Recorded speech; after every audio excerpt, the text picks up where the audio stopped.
Mga kaibigan, bago ko kami magpatuloy, ako muna mababati sa inyo ng isang magandang gabi sa inyong lahat, mga kaibigan. Mali. Anong mali? Yan ang sinasabi ko. Pagbabati kayo, walang masasabi sa iyo. Nung English ang bati ko, mali. Ngayong Tagalog, mali pa rin. Ulitin mo. Magandang gabi sa inyong lahat, mga kaibigan. Ikaw ba'y siguradong lahat yan ay mga kaibigan mo? Nakatawa silang lahat sa Hindi akin. lahat na tumatawa at pumapalakpas sa kaibigan mo. Iba nga tingin siya parang kang baboy na sa harapan nila. Sisiraan mo na naman. Hindi mo siguradong lahat yan ay kaibigan mo.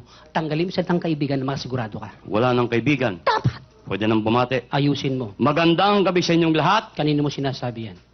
Sa kanya lang lahat. Pag nagsalita ka rito, labas na ng speakers, narig na lahat, alam nilang patungkol sa lahat yan. Anong gagawin? Tanggal mo yung lahat. Wala nang lahat. Dapat. Pwede nang bumati. Ayusin mo.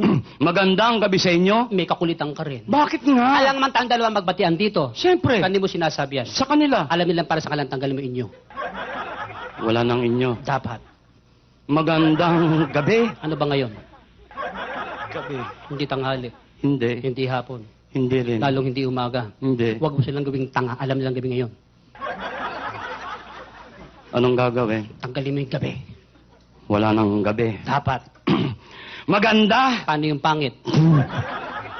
Ay, meron dyan maganda lang. Sa paningin lang kitang minamahal. Paano ang karapang tawagin maganda? Tulad mo si Lepi, hindi marunong masaktan. Anong gagawin? Tanggalin mo yung maganda. Wala nang maganda. Dapat. Pwede nang bumati. Ayusin mo. Uwe. Sa akin mga nasa harapan. Paano na sa tagliran mo yan? Importante lang ba sa harapan na tinutumbok mo?